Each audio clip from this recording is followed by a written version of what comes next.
Hello বন্ধুরা, আজকে আবারও চলে এলাম একটা নতুন ভিডিও নিয়ে। আমার নতুন ব্লগে তোমাদের সবাইকে স্বাগত। আগে বলো তোমরা সবাই কেমন আছো? আর আমি ভালো আছি। আজকে ভিডিওটা শুরু করলাম চৈত্র সংক্রান্তির আগের দিন নীল ষষ্ঠী নিয়ে, বা নীলের পুজো বা হোমের পুজো, এই নিয়ে শুরু করলাম ভিডিওটা। যথারীতি আমি চলে যাচ্ছি পুজো দিতে। তার জন্য পুজোর সমস্ত জোগাড় করছি। সেখান থেকে দেখতেই পাচ্ছ সব কিছু জোগাড়যন্ত্রী করে একদম রেডি করে নিয়ে যাচ্ছি। একটু বেলা হয়ে গেছে, বেলা বলতে প্রায় তখন ধরো 11 সাড়ে 11টা মনে হয় বেজে গেছে। এদিকে সমস্ত ধরো ঘরের সব কাজকর্ম সেরে ওদের বাবার মেয়ের সবারই রান্নাবান্না করে যেতে যেতে একটু দেরি হয়ে গেল। আর একটু দেরি করেই যাই আমি, কারণ হোমে বসে বলে তো তার একটু আগে আগেই যাওয়ার চেষ্টা করি আমি। যথারীতি সকাল সকাল যেতে পারিনি, কিছু করার নাই, দেরি হয়ে গেল, কী করবো বলো বন্ধুরা। যা এখানে জোগাড় করতে বসে পড়েছি আমি। ভোলেনাথের জন্য পঞ্চামৃত নিয়ে নিলাম, দুধ, গঙ্গাজল, ঘি, মধু, দই সব নিয়ে নিলাম। সব জোগাড়টাই আমার বর করে এনে দিয়েছে এখানে। আমি এবার যাব, পুজো দিতে বেরিয়ে যাব। তা প্রথমেই জানাই সবাইকে নীলষষ্ঠীর অনেক অনেক শুভেচ্ছা ও ভালোবাসা। এই দিয়ে ভিডিওটা শুরু করছি এখানে তোমাদের কাছে। আর আমার ভিডিওটা করছে আমার মেয়ে, এখানে অনেকটা হেল্প করে।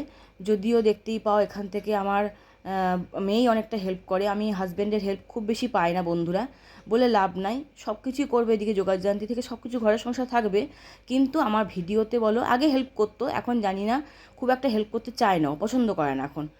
আমি যাই হোক, আমি একাই এগিয়ে যাওয়ার চেষ্টা করছি। তোমাদের সঙ্গে পেলে আমি নিশ্চয়ই আরও আরও এগিয়ে যাব। চললাম পুজো দিতে, নীলষষ্ঠীর পুজো। চলো দেখা যাক কতটা এগোতে পারি। সবাইকে জানাই হর হর মহাদেব। চলো, আজকে নীলষষ্ঠীর দিন। চললাম, একটু দেরি করে যাচ্ছি কারণ ওখানে হোম হয় তো, তাই আমি ঠিক হোমের আগেই যেতে পছন্দ করি। তাই সেখানে হোমের আগে চললাম, তাই ভিডিওটা এখান থেকে শুরু করলাম। তার আগে দেখিয়েছি আমার পুজোর জোগাড় করে নিয়ে এবার বেরিয়ে যাচ্ছি আমি পুজো দিতে।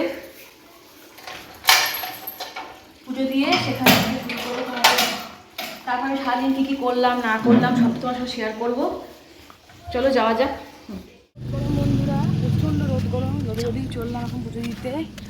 চলো, এক্ষুনি শুনতে পেলাম একজনের সাথে দেখা হলো রাস্তায়, তা শুনতে পেলাম নাকি হোমে বসছে এক্ষুনি তারা।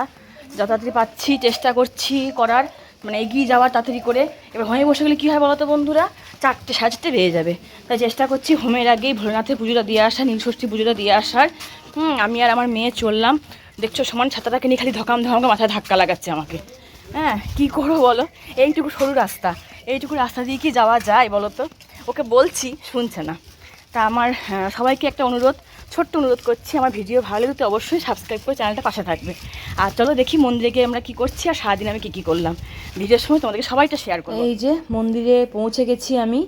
পৌঁছে গিয়ে দেখছি প্রচণ্ড ভিড়। তখন বাজছে তোমার ঘড়িতে 12টা, তাতেও দেখছি সাংঘাতিক ভিড়। আমি তো ভাবলাম যে আমার লেট হয়ে গেছে বোধহয়। দেখছি না, ভেতরে একটা ব্যাচ দেখো এতজন বসে আছে। ওই দেখো ফাঁক থেকে আমার বান্ধবীও এসছে, আমার ছোট্টবেলাকার বান্ধবীটি পিঙ্কি চলে এসছে। ওদের ব্যাচটা উঠলো, তারপর আবার আমরা বসলাম। এই দেখো কি অবস্থা।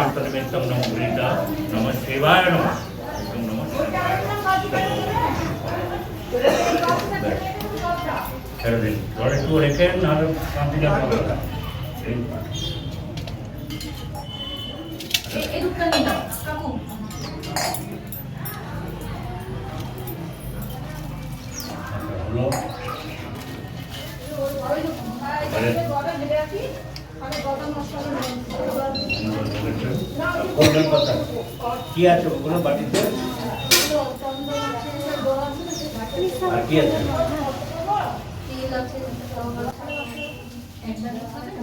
একবার জলে দিয়ে দেন, একবার দিতে পারেন।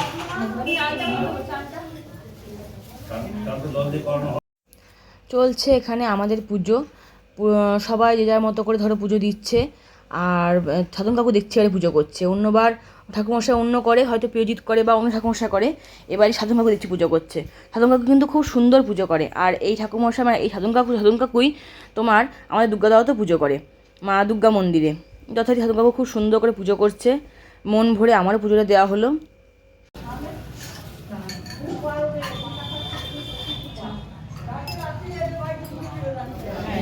করেছি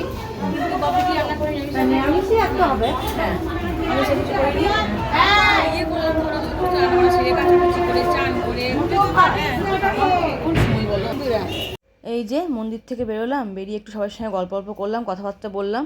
এবার চললাম কালী মন্দিরের দিকে। কালী মন্দিরে মা কালীতেও একটু ধরো জল টল দিই, তাকে ফুল জল ধূপ ধুনো দেখায় ওখানে। চলো উঠি সিঁড়ি দিয়ে, তারপরে মা কালীকে দর্শন করি। মা কালীকে না দর্শন করে গেলে হয় বলো তো বন্ধুরা?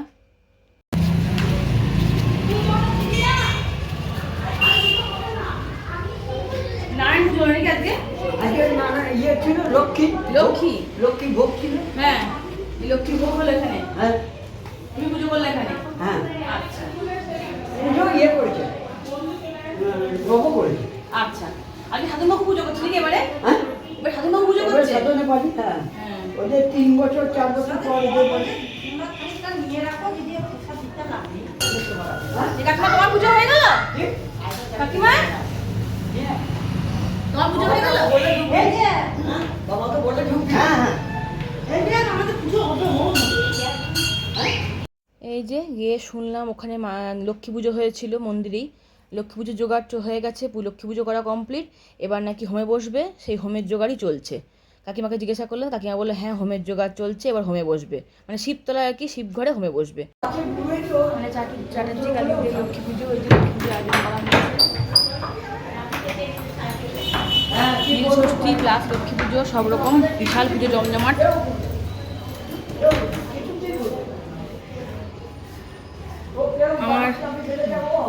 আমার পুজো এখানে সম্পন্ন হলো। এবার বাড়ির দিকে যাওয়া যাক, চলো। এই যে পুজো দেওয়া হয়ে গেল, আমি আর মেয়ে এখন বাড়ি চললাম। ছাতাটা মাথায় ঢাকাস ঢাকাস করে লাগছে, তার জন্য ওর ব্যথা লাগছে। এই যে বিরক্ত হচ্ছে একটুখানি। আমি থাকবো না ছাতাতে, তুমি থাকবো। পুজো দিয়ে বাড়ি যাচ্ছি। আর তোমরা আজকের দিনে কে কী খাওয়া দাওয়া করো সব? আমি যদি একটু সাবু খাই, মানে সাবু মাখাই একটুখানি নিই। অনেকেই যে যে যেরকম পছন্দ করে, হয়তো অনেকে লুচি লুচি খায় বা কেউ পরোটা খায়। আমি সাবু মাখাটা বেশি ফেভার করি। তোমরা কে কী খাওয়া দাওয়া করো আজকের দিনে? নীল ষষ্ঠী বা নীলে পুজো দিয়ে, ভোররাতকে পুজো দিয়ে কে কী খাওয়া দাওয়া করো তোমরা? এই যে পুজো দিয়ে বাড়ি চলে এলাম। এবার যাবো ওর মেয়েটার বাবাকে, মেয়েকে সব খেতে খেতে দেবো গা। আমি যদি এখন কিছু মুখে গ্রহণ করব না, পরে গ্রহণ করব। চলে এসেছি, বাড়িতে ঢুকে পড়েছি। দেখা হচ্ছে সারাদিন আমি কী কী করলাম। তো এই যে আমি পুজো দিয়ে চলে এলাম, তারপরে ঘরে পুজোয় বসে পড়েছি। আজকে আমি মাধব সোনাকেও একটু সাবু মাখা দিচ্ছি, সেটাই ধরো প্রসাদ হিসেবে সবারই গ্রহণ করা হবে, সেই জন্য। হ্যাঁ, এই যে বসে পড়েছি ঘরে পুজো করতে। আমিও এখানে ভোরে রাতকে একটু ফুল বেলপাতা, তারপরে দুধ গঙ্গা জল সবটা দিলাম। এবার বসে পড়লাম ঘরের পুজোয়। ঘরের পুজো হয়ে যাবে, তারপরে সবাইকে একটু খেতে দিতে দেবো। আজ দেরি হয়ে গেছে একটু পুজো করতে যেতে, তার ফলে আমার ঘরের পুজোটা দেরি হয়ে গেল। এই যে ভোগ দিয়ে দিয়েছি, মানে সাবু টাবু কলা টলা মেখে দিলাম। কলা দিতে পারলাম না ভোরে রাতকে মা গোপালকে, কারণ কলাগুলো তখন কাঁচা হয়েছিল।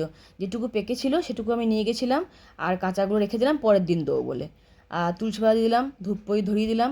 এবার পুজোটা সেরে নিই, একটু আদ্যস্তরটা পাঠ করে নিই, তারপরে তখন এখান থেকে নম করে বা প্রণাম জানিয়ে ঠাকুরকে, ভগবানকে প্রণাম জানিয়ে উঠব। আদ্যস্তর শ্রীনিবস্ত খামি আদ্যস্তর মহাফলম জ পরে শতভক্তা স এব বিষ্ণু বল্লভ মৃত্যুবাদী দর্শন কলযুগ অপ্রতির প্রত্যন্তি পক্ষাং সিংহার যদি দো মাস বন্দন মুক্ত বিপদ মৃত বসাজি অবস্থা সন্মাসং সিংহার যদি নৌকাং শঙ্করজিত পঠানো বলিকাস্তা।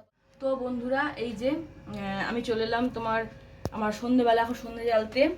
আর ভোলেনাথকে এখানেই বাতি জ্বালছি, কারণ হচ্ছে আমি প্রতিবারই মন্দিরে যাই, কিন্তু এবারে মন্দিরে যেতে পারলাম না। শরীরটা ভীষণ খারাপ, তাই মন্দিরে যেতে পারলাম না। তাই আমি আমার একটা সন্তানের মঙ্গল কামনায় আমার ভোলেনাথের কাছে, এখানেই আমার ঠাকুরের কাছেই, আমার গোপালের কাছে, আমার মা দুর্গার কাছে আমি বাতি জ্বাললাম। হ্যাঁ, সেখানেই তাদের কাছে দীর্ঘায়ু কামনা করি। সবাই সুস্থ থাকো, সব সন্তানরা সুস্থ থাকুক। আর এই সন্ধ্যে জেলে দিলাম, আমার গোপালকে একটু ভোগ দিলাম এই সময় আমি। এবার সন্ধ্যা আরতি জেলে একটু গীতা পাঠ করে একটু ভগবানের কাছে প্রার্থনা জানিয়ে মঙ্গল কামনা করার জন্য এখানে এলাম। সবাই ভালো থাকো। তো বন্ধুরা, এখন বাজছে ঘড়িতে 8টা। এই যে আমি বসে পড়েছি এখন একটু সাবু মাখা নিয়ে খেতে।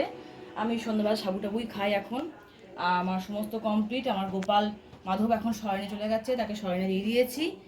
তা আমার ভিডিওটা কেমন লাগলো অতি অবশ্যই কমেন্ট করে জানিও। আজকে আমার নীল ষষ্ঠী ভিডিওটা কেমন লাগলো, এখানে শেষ করছি।